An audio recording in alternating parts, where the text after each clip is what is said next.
cafe anyway is where we are today. Mike's Daily Podcast. Hey, I'm as bald and round as the logo for Chrome. Google Chrome. Mike's Daily Podcast. Just call me Chrome Dome. My name's Mike. How you doing? Is that great to talk about stuff like that? Is that why you say I'm only 8 years old? But I am not. I have a lot to say, and that has the blot, snot attitude. Mike's Daily Podcast. Mike Matthews here. And so many things going on today on this Sunday. I have to say, Mike's I'm getting excited Daily about my little trip. Podcast. Taking a little trip to Mount Shasta. And I'm looking forward to that. But there's lots to do beforehand, before a big trip. And I'm finding, I'm like, did I forget that? I forgot that. Oh, I forget. Am I going to have time to do this? Am I going to have time to do that? And all of that. Now, the nice thing is it's a drive. We're going to be driving to our destination instead of flying. Flying gets to be annoying because you got to, are they going to let me take this on board? Or am I going to have to throw it out? As soon as I get to the line and the guy checks it and he says, no, you got to throw that out. You got to chuck it. And so much stuff gets discarded. What happens to all of that? Does it just go into the trash? Does the TSA use it for something later on? It says here that Mr. James Earl Jones, the most incredible voice in Hollywood, is retiring from being the voice of Darth Vader. 40 years he's been doing it. He's 91 now. Wow. He is the undisputed Darth Vader. He has served as the multi-generational villain in his retirement. However, that's really been him in all those movies. All of those movies. Most of them I refuse to watch. And here's today's podcast picture. Speaking of great men behind microphones, yours truly behind one there in that picture. See it at mikesdailypodcast.com. Picture yesterday was of Basil the Boxer at Cold Canyon Lake as it dried up for like the last time.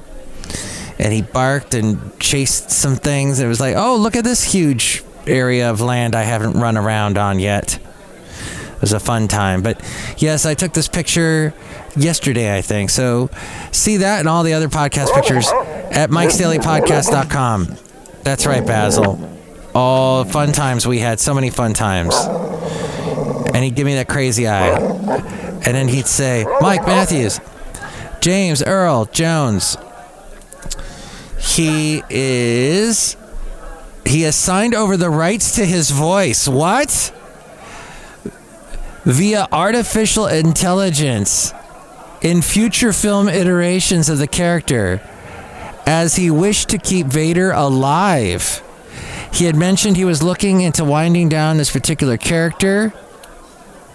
He has voiced the Star Wars character since its inception in 1977. He was recently in the new Disney Plus Obi-Wan Kenobi series. His return to the role was well liked and widely praised by fans of the show. The newly restored Court Theater on Broadway was renamed in his honor. And there was a big ceremony that happened recently. He says that I don't know how. It doesn't say anywhere in this article how they're going to do that. Artificial intelligence, his voice in the future. That's pretty crazy. And here is something I've been hearing a lot of people on the right screaming and crying and making a bit of the noise with the gnashing of teeth and all of that. Worried that the good-looking Gavin Newsom, the good-looking Gavin DeGraw, Tyson Foods, Rosdale, DeGrasse Tyson, Newsom is not going to run for president. He will not run for president in 2024, in part due to his close recall election that he had last year. And I am trying multiple ways to open this article. It is not letting me on this awful computer here at Cafe Anyway. Somewhere in Podcaster Valley, the last place on earth. So it says that he is not going to... I can't find out why. Let's see. Will any of these people not let me... Republicans went all in trying to recall the Democrat in September. They gave it their best shot and came up well short. This according to Yahoo News. So was the last article. Oh my gosh. That gets Republicans in such an uproar that he might run. Oh my gosh. That a lot of women are going to vote for him. That's what they say. Are going to run away. Oh, ay. There is a lot of stuff going on with, if he did run for president, his possible opponent, Donald Trump. For an extraordinarily litigious character, Donald Trump didn't have a good week last week. On Wednesday, New York Attorney General Letitia James announced a $250 million lawsuit against him and 3 of his children. That began a year-long investigation. The 222-page civil suit filed by James claims to be a conclusive debunking of the idea that Donald Trump is a business mastermind, a myth that is central to his brand. As we go outside a cafe anyway, where you're bringing Mike's Daily Podcast somewhere in Podcastro Valley, the last place on earth. If she prevails in court, the Trump's family business may be in ruins. This according to the Financial Times. Oh yeah, how much? A lot. So it isn't the only legal blow Trump was dealt this week. A U.S. appeals court decided to allow the Department of Justice to continue its investigation into classified documents seized by the FBI from the former president's Mar-a-Lago estate. That's enough. Put down the mic. And FT.com is where that is from. Also, what's wrong with that transition? Everything? Okay. Media Insider says, BusinessInsider.com, for those who haven't done creative deals with Netflix, its armies of data scientists and technologists have taken on an almost mythic power, purportedly spinning audience data into clear-cut decisions about creative projects. Do you ever do feedback? I don't know that many people that do the feedback. They just get out of it. I hate how Netflix immediately starts a new movie or a new TV show before you're even done. Like, let's say you're done watching a whole series. You've binged watched. It immediately starts a trailer for something else. And unless you're really savvy and know what button to press, you're going to sit there and watch the whole thing. Netflix knows this. Wow. TV and film executive teams are assigned staffers from what Netflix calls its Content Strategy and Analysis Team, or CS&A. CS&A researchers help creative execs make decisions on whether to acquire or produce a particular project. Compared to similar teams at traditional production companies and Hollywood studios and networks, Netflix's CS&A execs have more of a front row seat in creative discussions. It was funny how Larry David portrayed the Netflix crew, the people that you need to pitch to when you go to Netflix. And there's like one of every minority. And minorities within minorities represented on the team. But then sitting there off to the right is some good-looking young guy with a graying beard. Looks like a techie rich guy with the typical techie shirt, like a collared shirt with a little bit of a design of some sort that's all pressed and looks nice. And they're usually of a slimmer nature. The question of whether to renew a series is where discussions can get contentious. Hits like Shonda Rhimes produced Bridgerton or The Witcher are no-brainers, but any other show on the service is a fight. I'm sure that does not include Stranger Things. An exec said the bar is so high. Sometimes the data scientists need a little convincing from series execs to help a show on the bubble get a shot at another season. Who knows if that is exactly what is also happening at places like Amazon Prime and their streaming service, or Disney Plus, or the Paramount one, or the HBO one, or all the other ones. Right? Good. But there you go. Outside a cafe anyway, somewhere in Podcaster Valley, Mike Matthews saying there you go, which he likes to do. There you go. Look who's here. Hi, Mike. It's Benita the Rodeo Queen. How y'all doing? And it's a disgruntled fiddle player. Tell you what. What? I remember the days when you and I used to be on the radio talking together and having a good time. Oh, I remember those times. Disgruntled Fiddle Player, yes. And I'd get some interesting people calling me. Back when I was on that country station in Ventura. We'll hear a clip from one of those moments, one of those times when I was doing that show, the Hey Santa Fe Cafe. But I was thinking about epic phone calls and calls that you make with people, calls that you have, or conversations, maybe not on the phone, but just in general, that are so epic, they stick in your mind years and years later. They're epic to you. I was thinking about a conversation after I got let go during the last big recession and economic flattening bear market, where all these companies started letting people go, which companies are starting to do now. And I got let go from this job that I'd moved across the country, all the way from one end of the country to the other, to take this job and shove it. But they told me to leave. So they said, take this employee and kick him to the curb.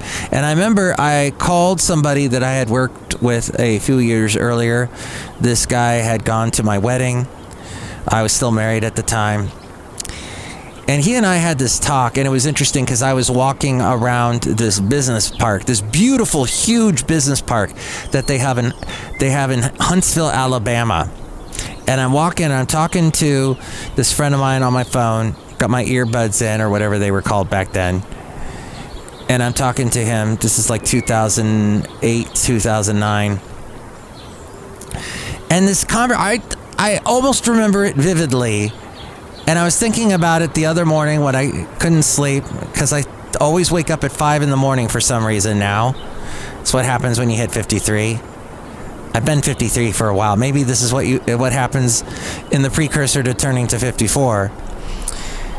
But he and I were discussing people that we used to work for that we realized, oh my gosh, how did we deal with that guy? He was such a pompous pumphead, whatever you want to call him. Pompous pumpkin. I don't know. We're getting into pumpkin season. That name slipped into my brain just then. But also we were discussing people that meant a lot to us, talking about the business of radio. Did we want to stay in it? He had left radio at that point, but he went back in. I left radio, got back into it. I'm in radio now. I'm an operations manager for 5 radio stations in the San Francisco Bay Area. He used to work in the Bay Area, and I was so envious of him that he worked at the Bay Area. He had left this job that we worked at in Ventura, this radio station, and moved up to the Bay Area. Now I'm in the Bay Area and working in radio. So it's weird how things turned. At the time, he and I were lamenting radio. I was pretty sore because I got let go. he was sore about other stuff having to do with radio. But then we were discussing his father had passed away recently, and he was very close to him. And one night, I guess a couple days after that had all happened, he's sitting there watching the Blues Brothers, and he sees my dad. My dad was in a scene in the Blues Brothers, in that lounge scene. He was actually in another John Belushi movie called Continental Divide, which I believe is the last, don't know for sure, I'm pretty sure that it was the last John Belushi movie that he made. But my dad actually has a speaking part, a small sentence that he says in the movie that the director gave. If a director sees you and you're an extra in the movie and he says you're going to say this line, well, he's just giving you a paycheck for the rest of your life, basically. And Dad got a little paycheck off of that movie, Continental Divide. So my friend actually was watching Continental Divide. He said, I saw your dad. I remember that scene you were telling me about. And there he was. And it was sad because my dad had passed away at that point too. So we were talking about that. And actually the anniversary of my dad's passing was actually just a few days ago. So this epic conversation popped into my mind, and probably did because of my dad's the anniversary of his passing. But it's interesting, isn't it, how we remember things so vividly, what we remember and what we forget. We forget, like, oh, where'd my keys go? Where'd I put my smartphone? I wish my smartphone was smarter than, or I was smarter than my smartphone, because my smartphone will tell me where it is if somebody calls it. That's all. Look who else is here. Hello, Mike. I make the delicious root beer house right now. Thank you, Brewmaster. That's so good. I finished the whole thing. What's in that? I don't know. I just forgot. See, we forget what we put in the root beer, even. Gosh. That's crazy. Time now for a segment that we do on this show, on this podcast, called Let's Go Back with Matthews. I am Mike Matthews. That's therefore why the name. Okay, let's go back to when I was doing the country show, the country Santa Fe Cafe thing. And we'll go over here. This is a recent one that I found, a recent cassette. So let me do this little thing here and mute that and that and that. And here we go. Oh, look, it's John Ritter. He had French fried potatoes with mustard. I reckon they're pretty good. Wow, you could have played both parts. The John Ritter, the little bit of John Ritter that I have on tape. That's also on my website, mikesdailypodcast.com. 100.7 KHAY with KA's Matt Michaels. And one of your papers published in Scientific American. What's it on? The corollary interrelationships between graviton physiometrics and fungoid particles. Wow. What that boils down to in layman's language is life is a fuzzy apple. Life is a fuzzy apple? That's what it boils down to, yeah. Life is is that true? I don't know, you have to read the paper to understand it. Oh. Alan Jackson, I'll Go On Loving You, Martina McBride's New and Where Would You Be Before That, Reba McEntire next, and the KH Santa Fe Cafe, and another chance to pick up tickets to the ACM Awards as we walk out to the Map Yeah, where Fest. to, Matt? Felix, the bus driver, taking us to the KH Santa Fe Cafe. If this thing goes less than 50 miles an hour, my bladder's gonna explode. That's why I wear goggles on these trips. Life is a fuzzy apple. That was Ron. Ron, I don't think is with us anymore. I'd be very shocked if he is, since that was a recording from 20 years ago. Ron was a heavy smoker. And he would call me every night, as you could probably tell. And he would call me every night, and we would say something goofy like that, and I'd always have to start recording right away. Otherwise, I'd miss it. And it was hard for him to to capture the magic yet again and do it again. But he sent me several items of clothing that I still have today. Goofy shirts is what he sent me. Goofy shirts and hats and sweaters, which I still have. One of them says on it, A2 Doofus. Another said something like, is it just me, or am I hanging out with a gang of idiots? I know there's yes.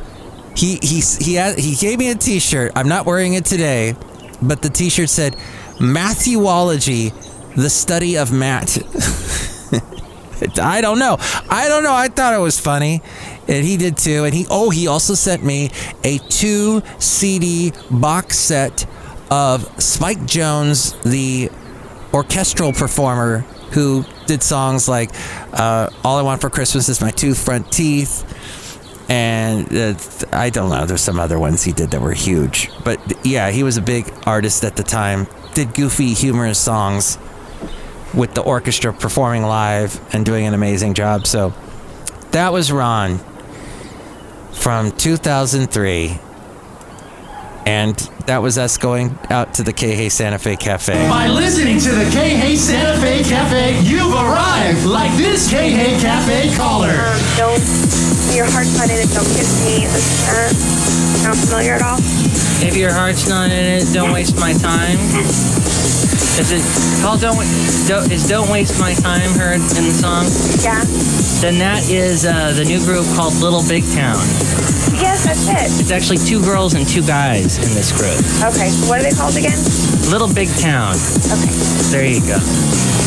Santa Fe Cafe. K-H-A-Y. That was your job as a disc jockey. You know, nowadays you got Shazam, or you got that app on your phone that usually if you do a Google search and you press the little microphone and there's a what song is this, it can tell you what song it. Well, back then you just called the DJ 20 years ago. This was just 20 years ago, and people would call up and say, hey, what's that song that da-da-da-da-da? And you would have to rack your brain trying to figure it out. But that was what my main job was, and I somehow succeeded. Little Big Town, by the way, went on to be big country group. They had some crossovers too. I can't think of any other stuff at the moment, but there you go. All right, thank you for listening to that little indulging me for that segment called Let's Go Back with Matthews. And now finally the last segment called Mike Matthews New Tunes Feud. 2 new songs gonna battle it out. And you tell me which one you like better. How's that go? That's a good idea, isn't it? Okay. These have been sent to Mike's Daily Podcast at gmail.com. That's my website or my email. My website is mikesdailypodcast.com. This is a band called Boy and Bear. Hi, friends. Our brand new single, Just to Be Kind, is out into the world today. You can check it out here. Okay, I'm going to click here. Hopefully not get a virus. And then I'm going to play it on YouTube. Aha. No, it's not. Just to Be Kind, Boy and Bear. Love you more than you know. Speaking out loud, I get scared sometimes. That maybe I'm best alone. So if I had to, I'd let you go. Just to be kind, I'd let you go. Wow. Boy and Bear. Nice. I am very impressed. That video was pretty interesting too. There was a gal in the video, young lady, who looked a little like, what's her name from Handmaid's Tale? The Handmaiden's Tale, the thing with the Mad Men. Her, that actress kind of looked like her, but like a younger version. This is, I don't know. It's the best way I can describe it, but you can look it up and see for yourself. Okay, and then they're up against a band called Peel Dream Magazine. And this is a song called Not in the Band. All right, let's listen to Not in the Band. It looks as if it is playing. Oh, here we go. Oh. Here it is.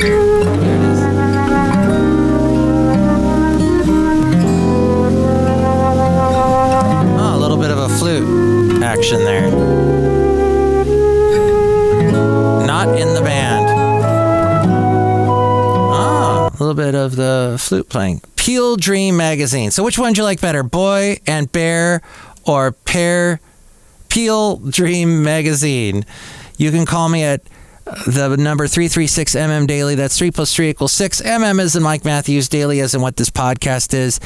I don't know if I'm going to be doing a podcast the rest of the week with all the craziness of getting ready for my trip, but you will know for sure when I get back, because I will do a podcast and tell you all about Doc Happy the horse, any other interesting phone call conversations that have sprung to my brain, or anything else interesting in the world that might tickle your fancy.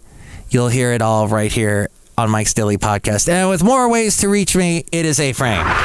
Mike's Daily Podcast is written and produced and performed by Mike Matthews. His podcast is super easy to find. Download or listen to his show and read his blog at mikesdailypodcast.com. Email Mike now at mikesdailypodcast@gmail.com. See you tomorrow. Bye!